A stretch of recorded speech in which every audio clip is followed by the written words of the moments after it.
¿Qué tal amigos? Bienvenidos a Un Café con Christian Rex. Mi invitado de hoy es un colombiano, diseñador gráfico, y por cuestiones de la vida cambió su perspectiva sobre el mundo. Hoy está en Montreal y es un fotógrafo de la calle. ¿Qué tal, Freddy? ¿Cómo estás? Muy bien, Cristian, gracias aquí por la invitación y chévere por compartir lo que se pueda, ¿no? Acerca de lo que nos está pasando en la vida. Freddy, ¿te gusta el café? Me encanta. Sí, ¿y el café cómo te gusta? ¿Negrito, con cafecito, con lechecita, azúcar? El café, café, como es, Café, sin café azúcar, como es, el original. el original. Bueno, pues este como es un podcast con café, entonces pues aquí está nuestro cafecito. Muy bien.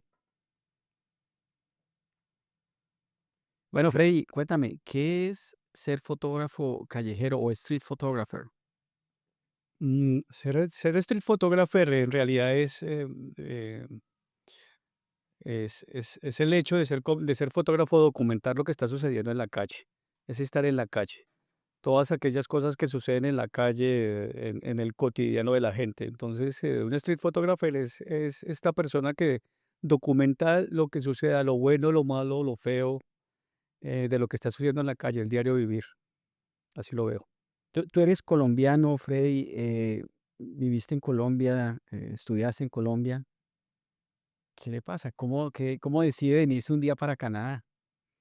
Yo creo que es como la historia de la mayoría de nosotros inmigrantes, es como que un día no nos sentimos del todo cómodos donde estamos. Entonces, simplemente empiezas como a ver para dónde me puedo mover, qué puedo hacer simplemente para cambiar esa situación. Yo creo que ese es el primer como approach que uno tiene para hacer ese tipo de cosas. Obviamente hay gente que tiene otras circunstancias que simplemente tienen que salir y ya. En mi caso, ese no fue el caso, sino fue un poco más planeado. Entonces, tuvimos la oportunidad de saber hacia dónde íbamos a dar ese salto. No fue tan, digamos, tan loco o a oscuras. ¿Ya conocías Montreal? ¿Ya sabías un poco sobre Canadá? ¿Habías investigado también antes de venirte? No, la verdad, antes de venir para Canadá, yo iba, supuestamente iba para Australia. Yo vine a encontrar la historia de Canadá porque me encontré un amigo que estaba viviendo aquí en Montreal y me lo encontré un día en la calle en Bogotá y me dijo que estaba viviendo en Montreal. Hasta ese momento yo creo que había escuchado 2 o 3 veces en la vida la palabra Montreal. Yo ni sabía dónde quedaba Montreal, no tenía ni la menor idea. Así que el conocimiento de Montreal fue simplemente yendo a herramientas como Google Maps y empezar a enterarse qué es lo que había allá y qué pasaba, ¿no? O sea, cero, hasta ese momento era como hablar de Marte, o sea, no tenía ni la menor idea de qué iba a pasar. ¿Cómo fue su llegada acá? ¿Cómo fue ese choque cultural? ¿O cómo fue cuando usted llega a Montreal y empieza a ver la vida de una ciudad un poco diferente a lo que vemos, por ejemplo, en Bogotá? Ah, Pues al principio, pues la novedad es increíble, ¿no? Obviamente, pues, encontramos una ciudad que ya estaba desarrollada en términos de que teníamos un metro, había un sistema integrado de transporte, la misma cultura de por sí se presta un poco más para que sea más convivial entre toda la gente, no hay tanto estrés. Es que a veces la sola cultura y la sola situación de un país puede agregarle estrés a las personas. Yo siento que aquí no pasa eso, o no pasaba eso hasta el principio. Obviamente, después de 11 años pues uno va cambiando un poco más como la visión, pero pues nunca va a llegar a ser como en ese momento que uno decide dejar, porque pues cuando uno decide dejar es porque simplemente ya no da más, necesito un nuevo aire, necesito algo nuevo, ¿no? Y llegaste a Canadá y ¿qué pasa ahí? ¿Cómo dices, bueno, qué voy a hacer? ¿Qué empezaste a hacer para poder trabajar? Porque venías de Colombia siendo diseñador gráfico, trabajando en publicidad, trabajando con muchos proyectos de este tipo. Llega a Montreal y ¿qué hace? Pues en primer momento lo que hicimos fue, pudimos planear muy bien la llegada, entonces pudimos traer el dinero suficiente para poder estar tranquilo por lo menos un año, entonces en ese momento de la vida decidimos prácticamente tomar como un año sabático, es decir, íbamos a darnos el tiempo para poder entender la sociedad y poder saber a dónde estábamos llegando, ¿sí? Para que no fuera el choque tan fuerte. Entonces, pues tuvimos ese año para poder hacer eso. Veníamos ya con un francés, habíamos estudiado francés en Colombia. ¿Sí funcionó ese francés acá cuando llegaste? No verdaderamente, porque cuando llegamos nos dimos cuenta que había una diferencia extrema entre hablar francés y el quebecois como tal, ¿no? Entonces le decía con unos amigos acá, les decía a unos amigos aquí de Quebec, le decía, eso es como cuando usted aprende español en Bogotá y se va a vivir a la costa, ¿no? El idioma es el mismo, pero pues las palabras para Las describir todo, expresiones. las expresiones, todo cambia. Entonces quedamos un poco perdidos, ¿sí? Pero digamos, todo es cuestión de adaptación, ¿no? ¿Tienes algún recuerdo, alguna anécdota que haya sucedido cuando llegaste acá, algo que te haya ocurrido cuando recién estabas empezando tu vida en Canadá? Pues es que me acuerdo muy bien, yo siempre he tenido problemas porque con el francés, porque finalmente lo que vamos a hacer, lo que sucede con nosotros como inmigrantes es que siempre vamos a tener un acento y una forma de expresarnos, o sea, no somos nativos, o sea, el idioma nunca va a ser nativo. Me acuerdo que ese primer día yo salí en la mañana a comprar unos huevos, resulta que la palabra huevo en francés es de las más camelludas, Difícil, es sí. œuf. Y yo llegué y la persona del depanador, que es como la tienda de la esquina, pues era una persona de la India, un indio. Entonces, pues, era un indio que también tenía acento, su propio francés. Sí. Pues yo traté al tipo de explicarle como, pedirle el favor como 5 veces que necesitaba unos huevos, el tipo no me entendía, hasta que me tocó ir al fondo y coger un huevo, literalmente, ah, de surf. Y yo, uy, de surf. Para mí siempre ha sido lo mismo. Yo sé que no es la misma pronunciación. Entonces, esa vez llegué al apartamento y llegué con las cosas para el desayuno y le dije, no, no, Casi no desayunamos. no, casi no desayunamos. Y además, pues es que habíamos pasado no sé, casi un año estudiando francés. Entonces, uno viene, uno da por sentado desde Colombia que, listo, ya lo hablo. Y cuando llegas te das cuenta que no puedes comprar nada en la tienda. Desde ahí empieza todo a cambiar. Después me acuerdo que como a los 6 meses entendí por fin qué decían en el ascensor. Cuando decían rez-de-chaussée, porque al principio yo, de que uno llegaba al primer piso y yo sí solamente entendía como, pero nunca sabía que, ya después de 6 meses digo, oh, dice rez-de-chaussée. Okey. Entonces yo creo que también es la mente como que hace como cierta, yo no sé, el cerebro Se va como, despejando. como músculo, ¿no? Sí. Estaba completamente atrofiado, digo yo, porque pues uno hablaba en Colombia hasta mal español, ¿no? Y a mí me pasó una anécdota parecida cuando recién llegamos y íbamos a estudiar, ya llevábamos como 2 o 3 niveles de francés. No, no, estamos recién empezando, 2 niveles de francés. Estamos, en el debut del francés y llega y hablando con mi esposa le decía: "Es muy raro que las emisoras de acá nunca dan la hora". Y en Colombia, el horario de las mañanas, normalmente uno va al trabajo, está echando reír y le están diciendo la hora todo el tiempo. Y porque el profesor nos decía, escuchen radio, escuchen radio. Entonces escuchábamos una emisora que era de Radio Canadá, que es 98.5, que es muy, el francés es muy limpio. Y resulta que no, nunca oíamos la hora. Y ya con el tiempo, cuando íbamos más avanzados en francés, ya entendimos que la hora la daban cada momento, sino que no entendíamos nada. Entonces, pasa todo el tiempo, Sí. pasa todo el tiempo, el contacto con el chofer del bus, lo que escuchas en el metro, las conversaciones a veces, conversaciones sorpresa que a veces se acerca a alguien como sucedía antes en, no sé, en Colombia, que alguien preguntándote, hey, ¿sabes dónde queda tal dirección? A veces como que el primer choque es como que el cerebro todavía está dormido y todavía no lo coge. Pero pues pienso que es una cuestión normal, ¿no? Una cuestión de después de estar tanto tiempo. Yo dejé Colombia casi a los 40 años. ¿Cuánto tiempo llevas acá? Aquí llegamos en el 2013, entonces estamos hablando casi de 12 años Ujú. que llegamos acá. Llegué solo con mi esposa y pues en este momento ya tengo familia, tengo una hija que nació aquí en Montreal. Y es una hija que habla francés, inglés y español y pues está también Sí en, entiende bien, ella la que sí entiende bien. ella sí entiende bien. Entonces el problema también es que a veces lo hacen quedar a uno como un zapato, ¿no? Porque todo el tiempo es corrigiéndolo a uno. Mm. Entonces a veces ya me tengo como ocasiones de, oye, si me vas a corregir, porfa, dímelo aparte, pero no. Llámame aparte. Sí, porque a veces es como que uno está hablando y ellos mismos lo miran a uno como, ¿de qué está hablando, no? Entonces, pues, digamos que es normal. Siempre vuelvo como a la historia de cuando estábamos en Colombia. Tenía un amigo gringo que siempre hablaba trabado, como súper raro. Yo pienso que así habla uno acá. Sí, así habla uno acá. Aquí somos el gringo. Aquí somos el gringo El gringo que latino. habla, ok, yo me sé un chiste muy chistoso. Sí. Es así. Bueno, ¿y en qué momento decides, empezar a hacer fotografía? ¿Cómo nace esa pasión por la fotografía? Bueno, cuando llegué aquí, realmente las oportunidades como diseñador gráfico en ese momento, pues cambió mucho todo porque pues en Colombia estaba desempeñando al final labores como dirección de arte y otras cosas que realmente En el mundo del diseño, pues ya lo alejan a uno de lo que es estar al frente del computador, ¿no?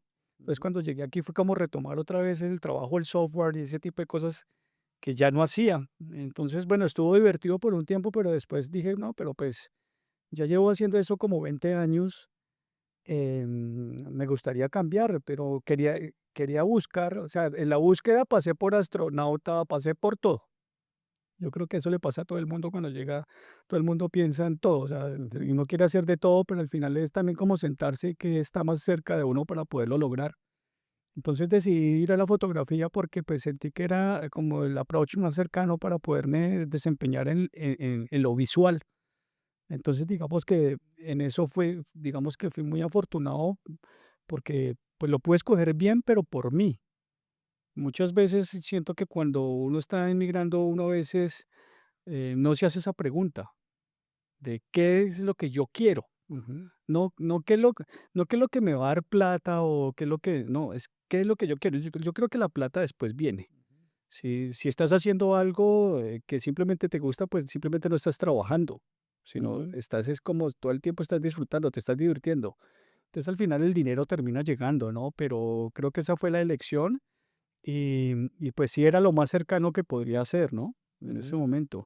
Me acuerdo de algo muy chistoso que cuando estábamos recién llegados en el metro, antes, en el metro de Montreal repartían un periódico y ese periódico tenía en la primera página, decía, ¿por qué es mala idea ser fotógrafo en Montreal?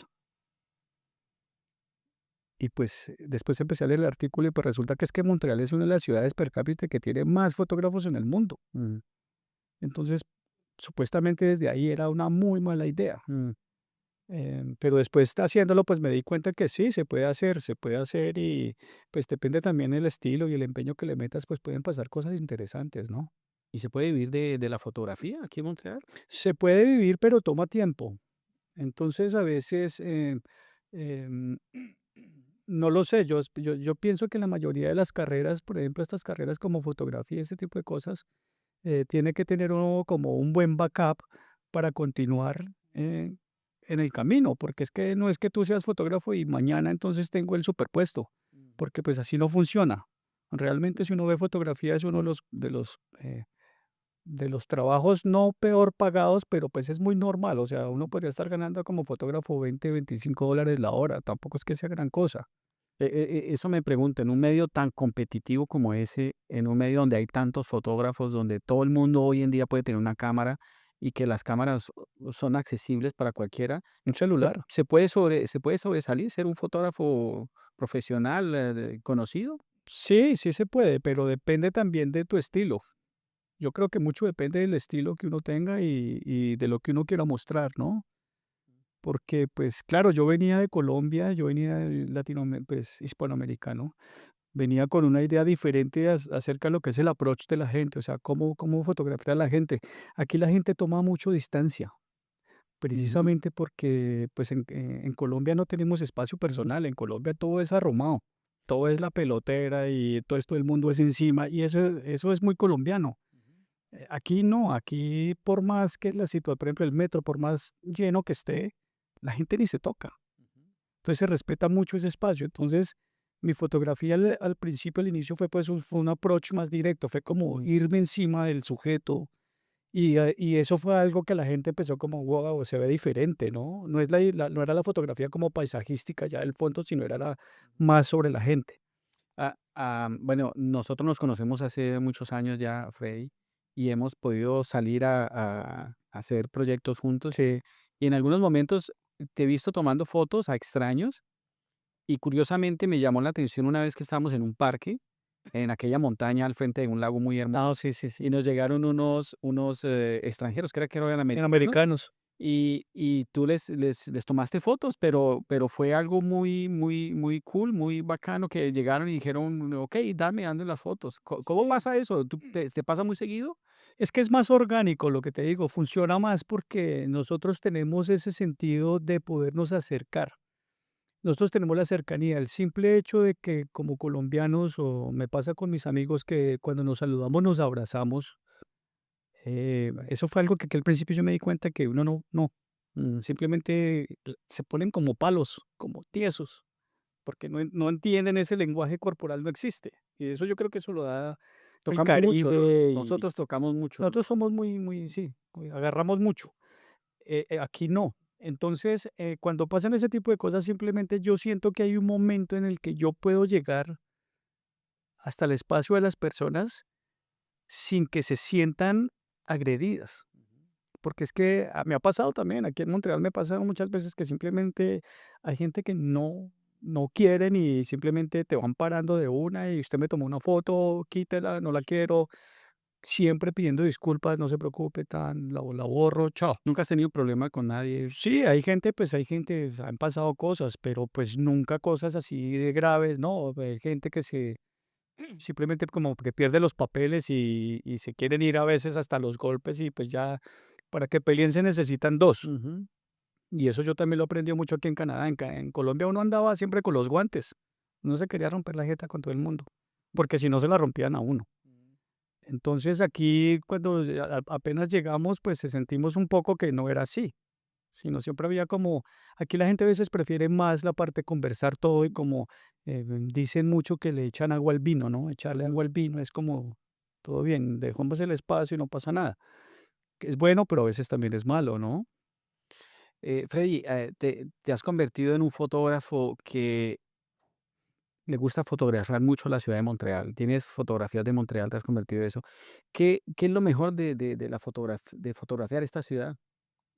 La fotografía en Montreal, a diferencia de otras ciudades que ya lo he podido probar en varias ciudades, es que es completamente, no sé, pues no completamente un 100%, pero casi que podría ser que casi 100% segura.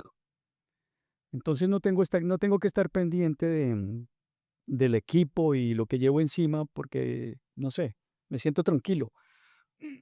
No lo puedo hacer, por ejemplo, en América no lo puedo hacer, no lo puedo hacer en Ciudad de México tan tranquilamente, no lo puedo hacer en Colombia, en otras ciudades, inclusive en Estados Unidos a veces también tiene un poco de restricciones acerca, a menos que sea una ciudad como Nueva York o Chicago, que son un poco más grandes, pero siempre hay que tener como un poco de, digamos, cuidado con el equipo, porque pues es que uno va aprendido al equipo, ¿no?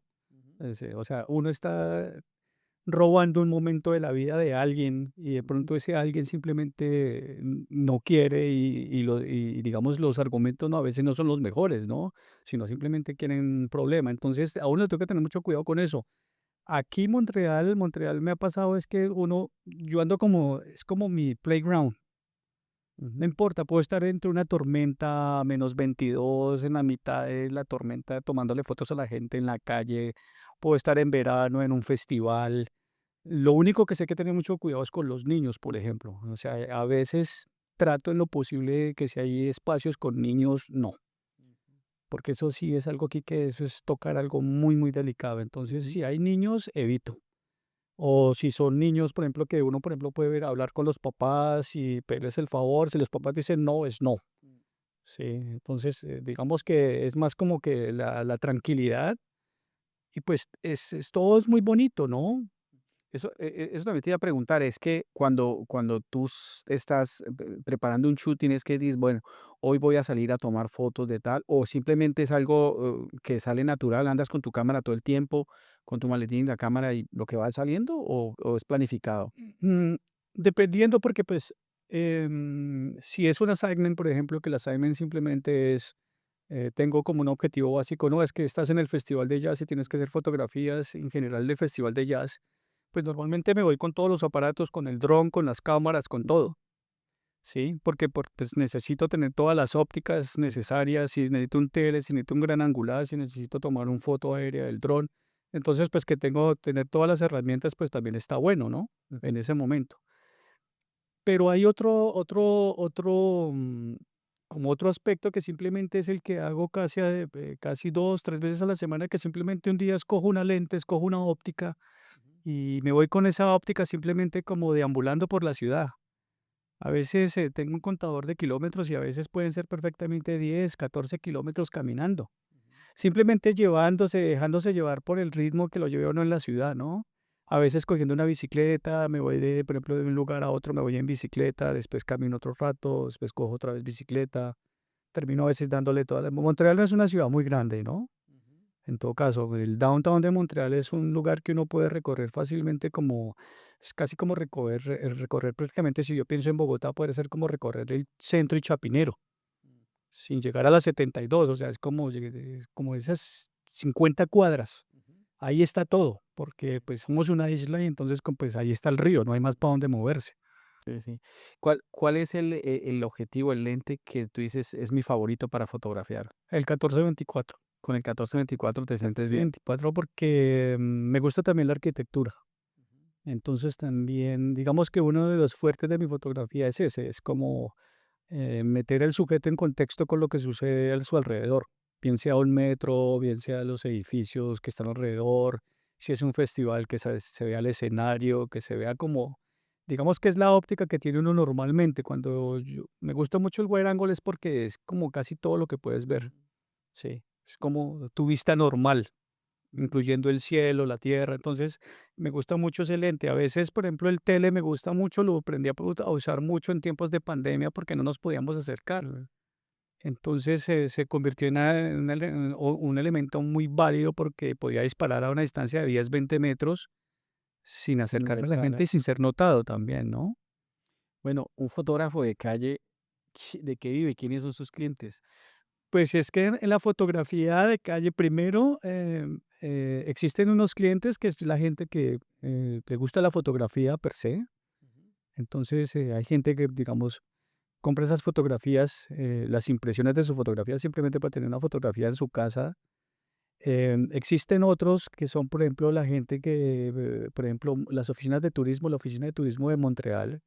Entonces, son fotografías que son perfectas para vender como gancho turístico para el resto del planeta, pues. Entonces, son esas fotografías emblemáticas del Mont Royal, de Centreville, de Place Ville-Marie, como son fotografías específicas.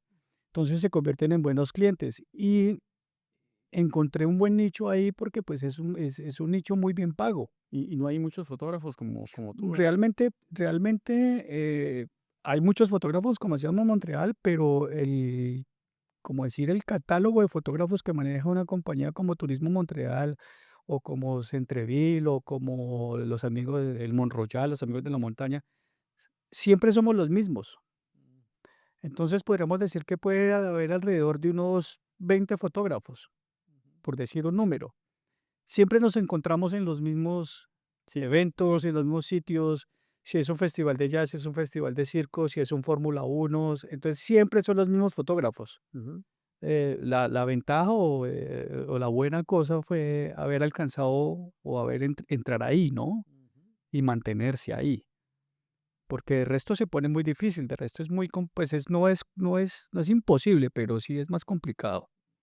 Bueno, para ser un buen fotógrafo, ¿la cámara importa? ¿No importa? Veo que tienes tu cámara aquí, la has traído. Es que tienes esta cámara, tienes más cámaras. ¿Cuál es tu Sí, preferida? sí, o sea, digamos que es chistoso, ¿por qué? Porque pues conozco muy buenos fotógrafos eh, con un tercio de lo que hay ahí, y tal vez análogos, Ujú. ni siquiera digitales. Ah, Ned Boje, que es uno de aquí de Montreal, es un fotógrafo que es increíble, pero es todo como dicen, all style, ¿sí? Pero todo es en película, entonces es muy relativo. Sí, no, yo creo que el equipo no, finalmente el equipo ayuda porque el equipo, hablando técnicamente, te ayuda también a tener unas mejores fotografías en calidad para poder ofrecerles a tus clientes. Pero finalmente no es un determinante, ¿no? Si el ojo es increíble, pues es el ojo, ¿no? Sí. Eso ya, eso es. Vení, que en tu mochila, cuando cargas tu equipo, ¿qué es lo que no puede faltar en tu equipo, aparte de la cámara? Que es otra cosa que dices, yo no puedo salir sin eso. No, pues realmente lo que tenemos aquí es si no puedo dejar digamos, una óptica por fuera, porque no es lo mismo un 14-24 que un 24-70 o que un 70-200, o sea, son tres approach completamente Ujú. diferentes del mismo sujeto, y pues si a eso le sumas un dron, pues es que todo cambia la perspectiva, ¿no? Entonces, digamos que es algo que tengo ya que cargar encima, arriba sí, con un buen celular también para poder hacer algo de video, para poder hacer algo para las redes sociales y eso. Entonces, finalmente, si los aparatos que tengo son los que necesito. Si a veces me acuerdo, por ejemplo, ahora que estuve en Bogotá la última vez, no podía sacar una cámara de estas, entonces simplemente andaba con una GoPro, que la tenía entre el bolsillo y simplemente tomaba fotos en el gran angular que me daba la GoPro, que más o menos es como un 11-16. eh, pero pues era la limitación, pero lo hacía. ¿Cómo Eh, te sentiste sin tener la libertad de usar la óptica y la cámara que Es, necesitas? es, es muy frustrante porque es como cuando sabes que tienes por ejemplo, la fotografía en Latinoamérica es increíble porque es que en todas las esquinas hay historias, en todos los momentos hay historias, Hay mucho color también, ¿no? todo, o sea, todo pasa, o sea, Mm. todo pasa. Canadá es muy aburrido, en términos de eso es muy aburrido. En Latinoamérica todo pasa.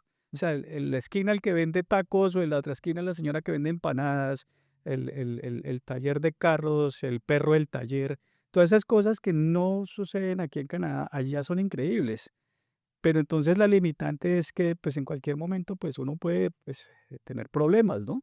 Entonces, a veces, pues, la limitante lo hace a uno, pues, ser recursivo. La tecnología nos da ahora cámaras como estas, que son mucho más de bolsillo y funcionan muy bien, pero a veces yo pensaba, imagínate la misma libertad que yo puedo tener haciendo esto en Montreal, en una ciudad, por ejemplo, como Bogotá, ¿sí? O Medellín, hablando de Colombia, o que simplemente Cali, puede uno salir y tomar fotos a todo lo que se le ocurra. Ujú. Pues es como la frustración, ¿no? Acerca de eso, ¿no? ¿Y tú eres un fotógrafo que se casa con la marca? ¿Eres un Nikon, Canon o siempre has estado con Nikon o eso para ti no tiene importancia? Pues yo me casé con Nikon porque me gustaba el color de Nikon Ujú. y yo probé con Canon al principio, pero me gustó más como la maniobrabilidad que tenía Nikon en términos de los menús, sentí que era un poco más amigable que Canon y me gustó más el color de Canon, Ujú. pero pues eso es como, entre gustos no hay disgustos, ¿no? Hay mucha gente que le gusta más el color de Fuji o le gusta más el color de Canon o le gusta más el color de Sony. Hay una caricatura que salió por ahí que salen como diferentes muñequitos, Sí. aparentemente dependiendo cuál es tu estilo de vida, dependiendo de la cámara que usas, ¿no? Sí, sí, sí. No, ¿Lo has visto? bueno, Entonces, hablan de todo eso y pues supuestamente lo mejor que ahorita pues a veces está mejor Sony, a veces está mejor Fuji, a veces está mejor Canon, a veces está mejor Nikon. lo único que yo sí he visto los eventos grandes importantes, por ejemplo, en la Fórmula 1 en las finales, por ejemplo, en el Super Bowl, yo veo mucho Canon, Canon, Canon, Canon, Canon, Nikon, Nikon, Canon, Canon, Canon. Casi siempre es Canon la que tiene todo el mercado, Sí, ¿no? pues es que cuando vas a ver los costos, pues son los equipos más accesibles, ¿no? Mm. A mí me encantaría ser fotógrafo Leica, por ejemplo. Pero pues ese mismo gear que tenemos aquí en Leica, pues sería completamente absurdo el precio, ¿no? Claro, porque pues es que también culturalmente también se construyen como unos paradigmas o unos edificios alrededor de las marcas, ¿no? Entonces, Ujú. pues eso pasa con las cámaras, pasa con ese, por ejemplo, con Leica pasa eso, o sea, los fotógrafos que yo sigo, que son para mí son los héroes de la fotografía, pues la mayoría, casi la mayoría son Leica. Bueno, tú terminas tus estudios, comienzas a trabajar en la fotografía. ¿Cuándo es que comienza a ganar dinero con la fotografía, Freddy? Eh, Yo termino de estudiar fotografía y en diciembre del 2017, en enero del 2018 abren una convocatoria para un concurso de fotografía aquí en Montreal para tener la fotografía de los 375 años de la ciudad. Yo me inscribo a ese concurso con una foto que ni siquiera tomé con un gran angular, sino la tomé con un 50 milímetros, un día X en invierno. Y esa fotografía, un mes después me están llamando que no, que ganó. Pero, pues, o sea, para mí fue la emoción de ganar, pero no sabía qué estaba pasando, ¿sí? Después, cuando fui a la parte, ya fui a la oficina, era un concurso organizado por la Ville de Montreal y por Turismo Montreal. Cuando llegué, pues, allá a hablar qué había pasado, pues, resulta que por la foto me pagaban una plata y después me daban un contrato para hacer otras fotos. Mm. Entonces, como que todo empezó ahí, arrancó desde ese momento ahí, ¿no? De ahí para allá lo único que hice fue inscribirme en cada concurso de fotografía que había en Montreal, ¿sí? Entonces, simplemente me puse me dediqué como un año, 2 años a participar en puros concursos de fotografía.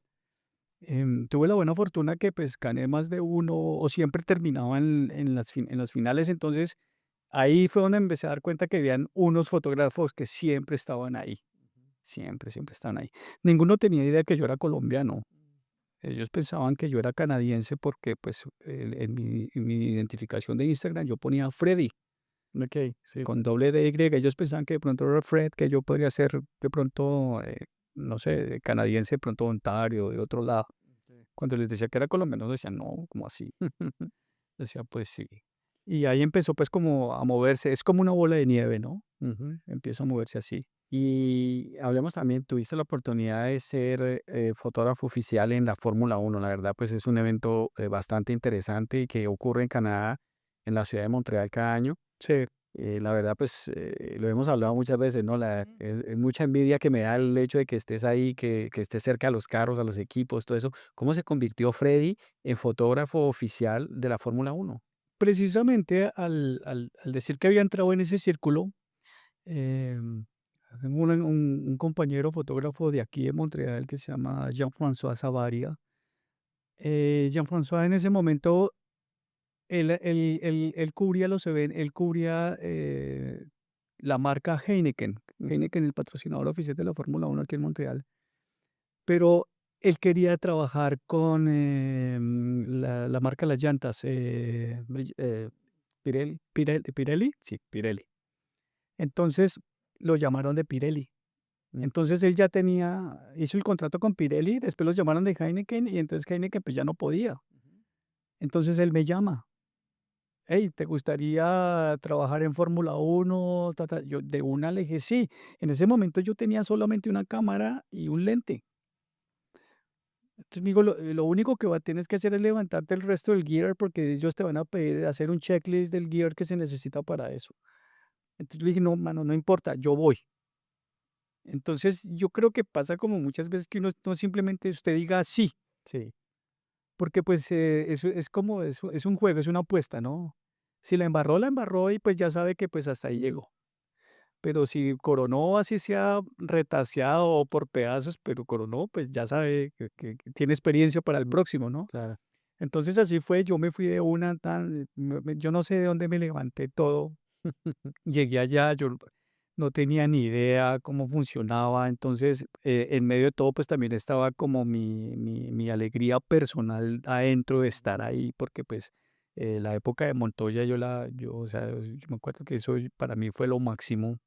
Y pues era Fórmula 1, era ya, Claro, como esas cosas que uno ve. que uno no va a llegar a tener nunca. No, pues nunca en la vida se me ocurrió eso. Tuviste un acceso de paddock, que Sí, es lo exacto. más Entonces, después me enteré que privilegiado. era un acceso, por ejemplo, me dieron la credencial de paddock.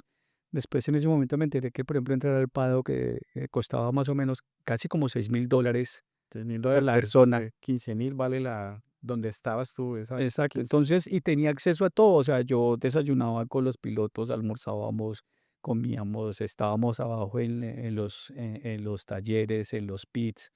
Entonces era como que a veces como que no acababa de digerir qué era lo que estaba pasando. Entonces era como que era emocionante por todo. Eso sí, la adrenalina estaba al mil porque pues todo era emocionante. Pero como que hasta que después de que terminó la carrera, nos pagaron hotel y todo. O sea, yo vivo aquí en el plató, pero nos pagaron hotel en Centreville. Y yo era en el hotel solo. Después que terminamos la carrera y todo, yo me acuerdo que yo me eché en la cama así y yo era como, mierda, ¿qué acabo de pasar? No, todavía no lo entendía.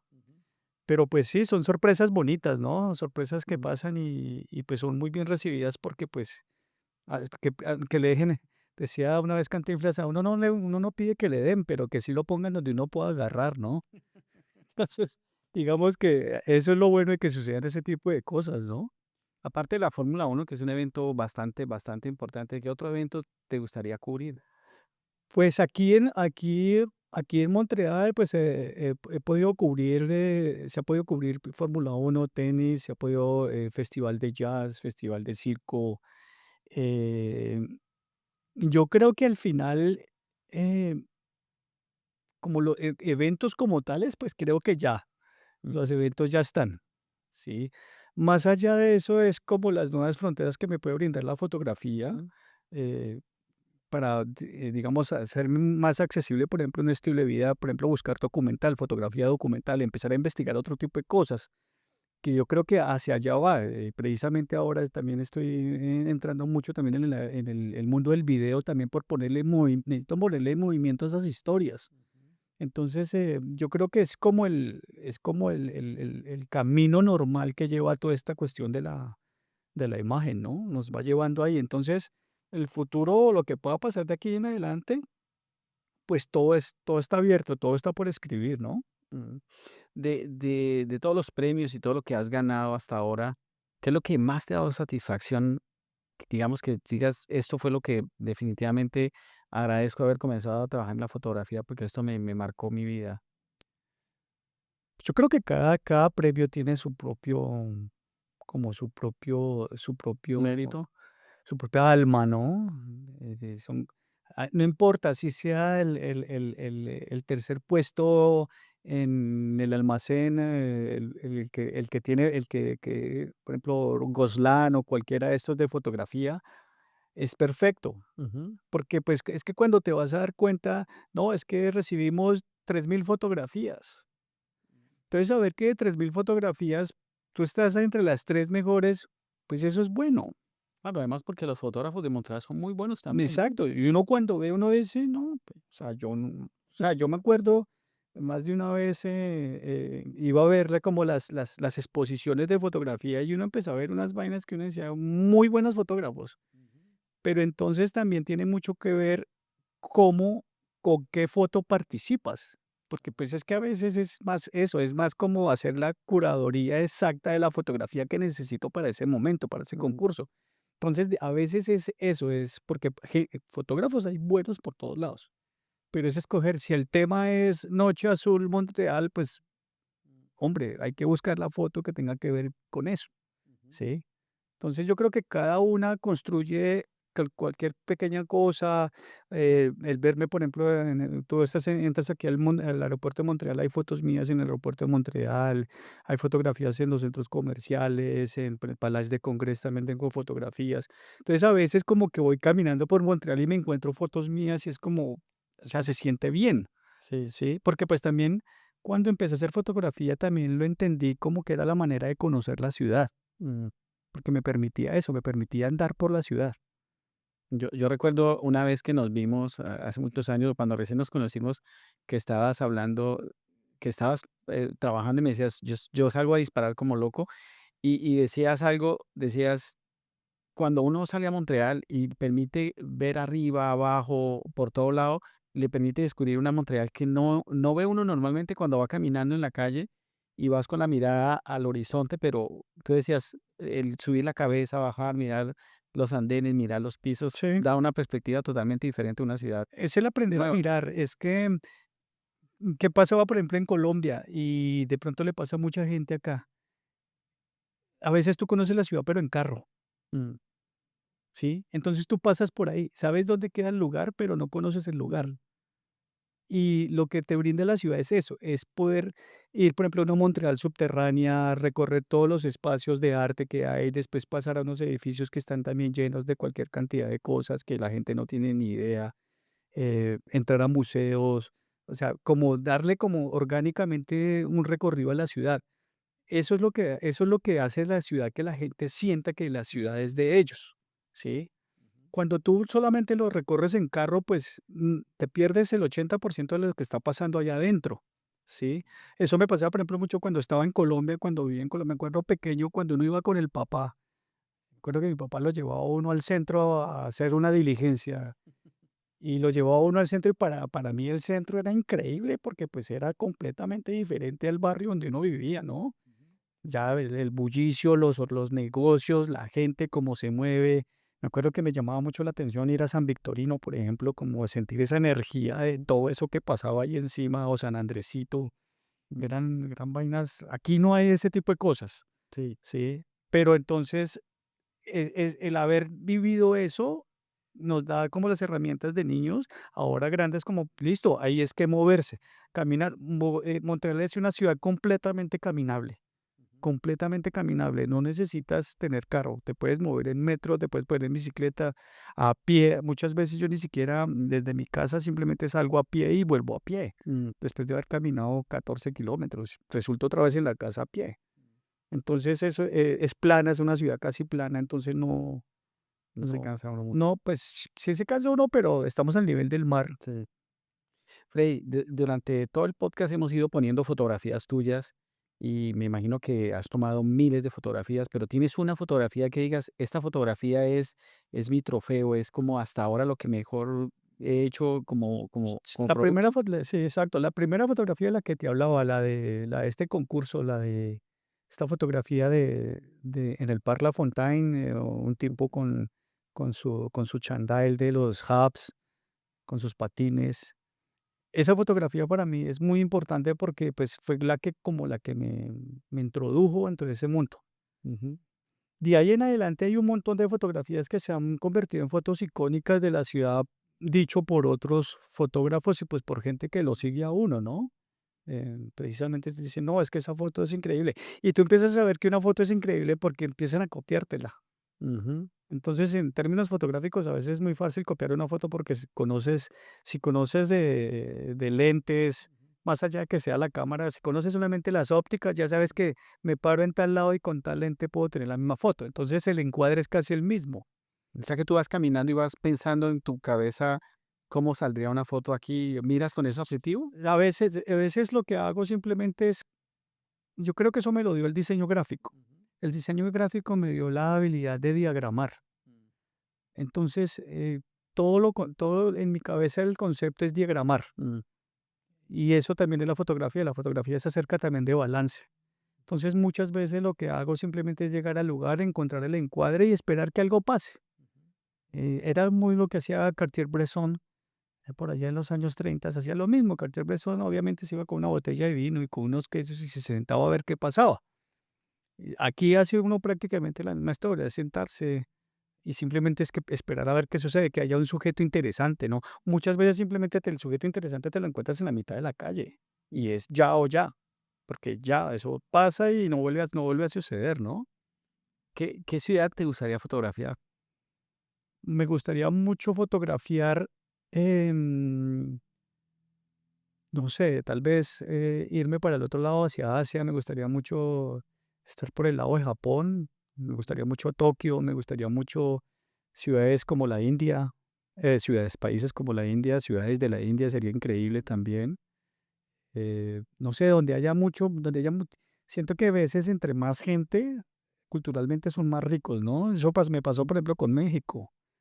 México, una ciudad como Ciudad de México, que era como, pues, no sé, son como 25 millones de habitantes.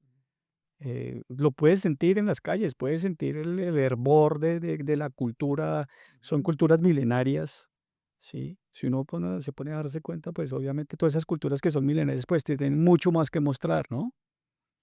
¿Qué cosas vienen para Freddy en los próximos años como fotógrafo? Eh, por el momento seguir tomando fotos, y estamos empezando a mirar nuevos proyectos, nuevas cosas. Como te decía, empezar a buscar de pronto como objetivos claros. Esto es un proyecto sobre X tema, entonces trabajar sobre eso.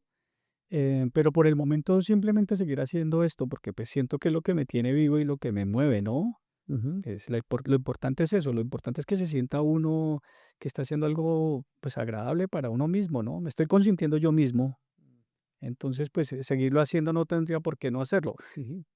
Podría continuar el resto de mi vida haciéndolo simplemente porque me parece súper chévere el hecho de contar con una cámara en mi mano y simplemente vivir de eso me parece fantástico, ¿no?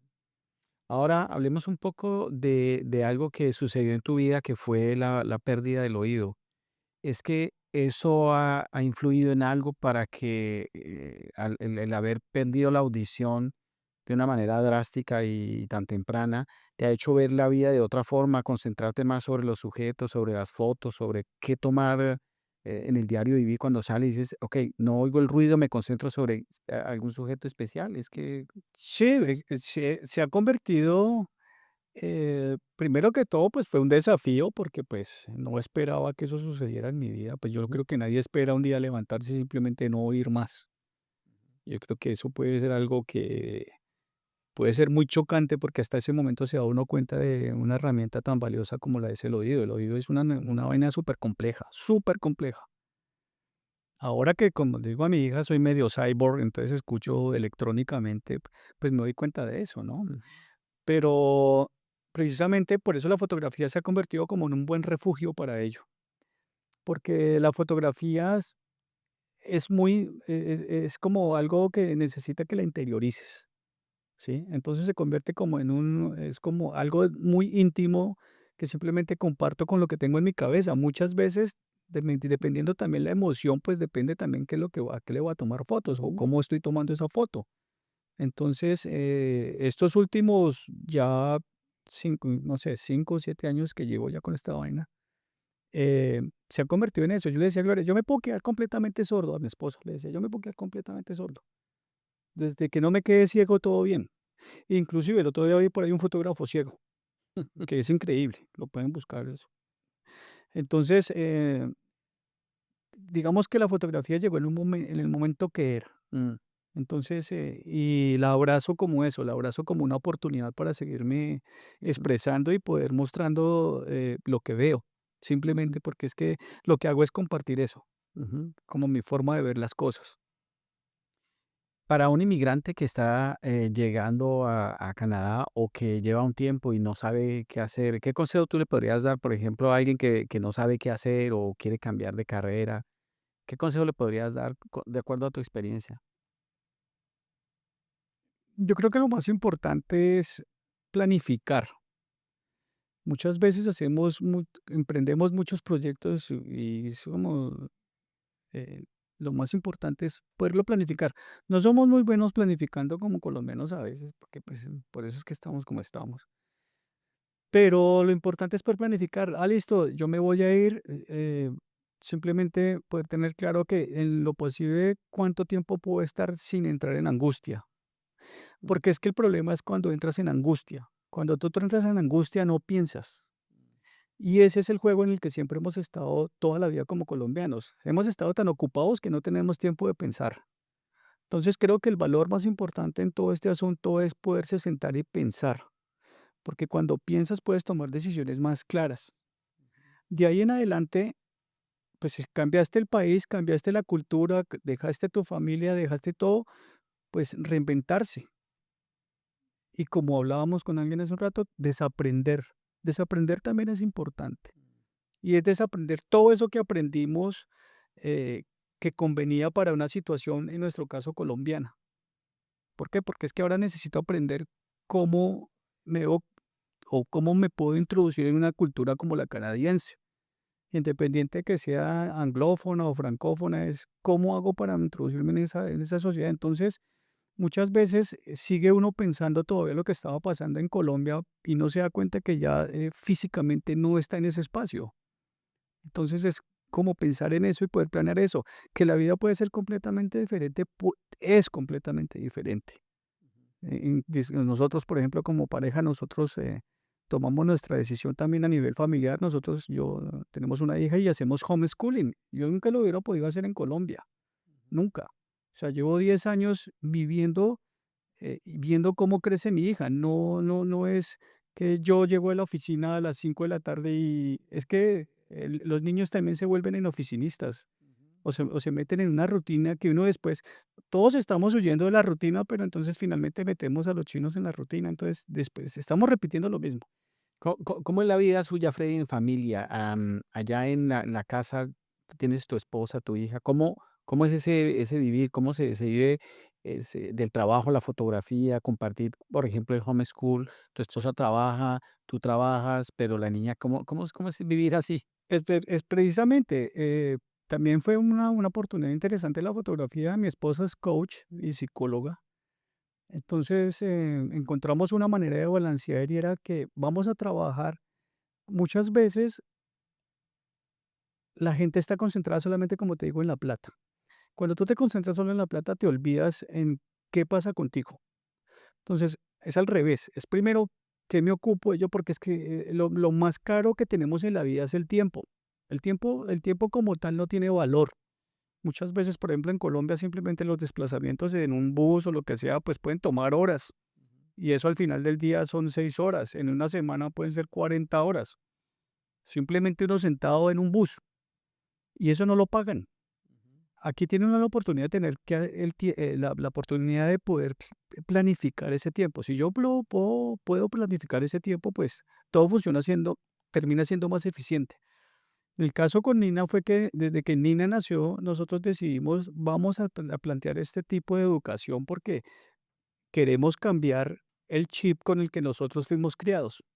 Simplemente para ver qué pasa. Y pues hasta el momento ha sido muy efectivo porque eso nos ha permitido tener espacios en los que mi esposa tiene tiempo, suficiente tiempo, yo tengo suficiente tiempo y obviamente Nina, mi hija, pues ha podido disfrutar de ese tiempo. Ujú. Es que después de los 12, 13, 14 años los chinos ya cogen otros caminos, ¿no? O sea, ya les da mamera salir con uno, pues porque tienen los amigos y la vuelta, entonces pues ya no están con unos. Yo normalmente yo veía desde el principio, decía, es muy berraco dejar un niño en la guardería de 7 meses, 8 meses. A mí me parecía muy triste. Y pues a mi esposa también. Entonces, que toca por situaciones de la vida, no estoy juzgando ni juzgo a nadie, pero muchas veces toca. Pero precisamente la planificación es la que hace eso. Y hoy, ¿cómo ves los resultados con tu familia? No, pues obviamente obviamente creamos un monstruo, ¿sí? Porque pues también sucede eso, ¿no? O sea, ¿Por qué un monstruo? no, porque pues es que yo me acuerdo cuando uno era niño, uno no podía hacer muchas, como cuestionar muchas cosas, Mm, porque pues simplemente no se cuestionaban, o sea, era como porque soy su papá y punto. Y eso era algo claro, yo no sé si a ti te pasó igual. sí, claro. Era, Venimos de la misma cultura. exacto, entonces era como, porque sí, porque es así, punto. Entonces, con Nina no se puede hacer eso porque Nina, ¿cómo así? ¿Cómo así? Porque sí, a mí explícame eso. O sea, explícame el por qué sí. Entonces, finalmente a veces se metieron en unas conversaciones que uno dice miércoles. Sí. A los 10 años yo no tenía la misma capacidad mental que tiene mi hija. A los 10 años mi hija en este momento habla inglés, francés y español. Muy bien hablado, o sea, porque pues es nativa, ¿no? Yo a los 40 años hablaba español. Entonces, digamos que hay un gap increíble ahí que uno se da cuenta que sí, cerebralmente pasa algo muy distinto. El concepto de compartir en familia para mi hija es algo que ahora es súper claro. Eh, obviamente el respeto también entra a jugar ahí. Hay muchas cosas que cambian como toda la receta. Llegará un momento en que simplemente nos dedicamos, seguramente, mi esposa y yo nos dedicamos a nosotros, ¿sí? Porque pues así vas transcurriendo la vida, ¿no? Pero lo importante es poder darse cuenta de eso, poderse darse cuenta de que es un camino largo. Por más que puedes trotar estos 10 años como un loco, vas a tener que descansar en un momento.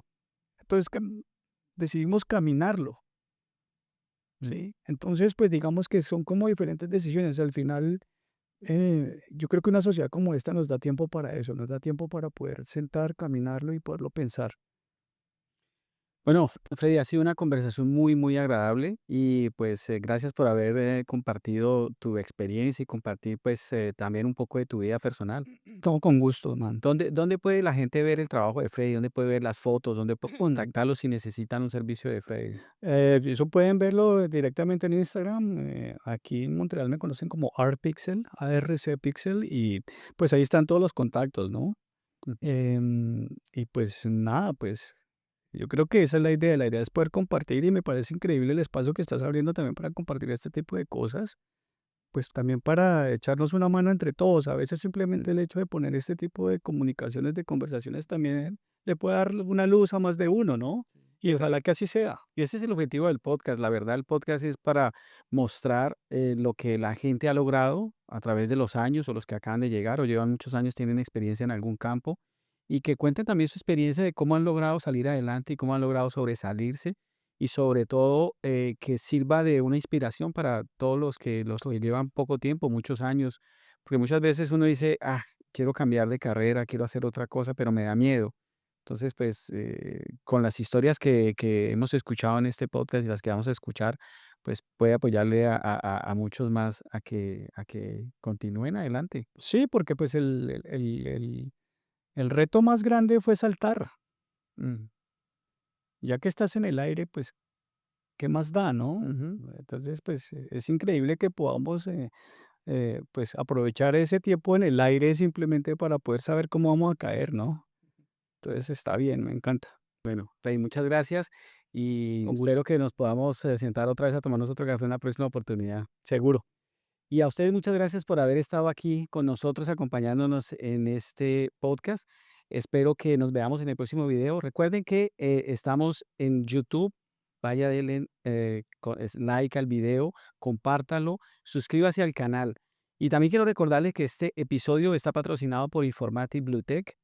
Informatic Bluetech es una compañía de consultación en IT, donde pueden venir y buscar todos los productos que necesiten, como reparación de computadores, o si necesitan a alguien que les ayude con su parte IT en informática, pues pueden llamarlos. Aquí están el contacto de ellos y pueden llamarlos cuando quieran. No olviden, suscríbanse al canal, compartan los videos y nos vemos la próxima. Gracias.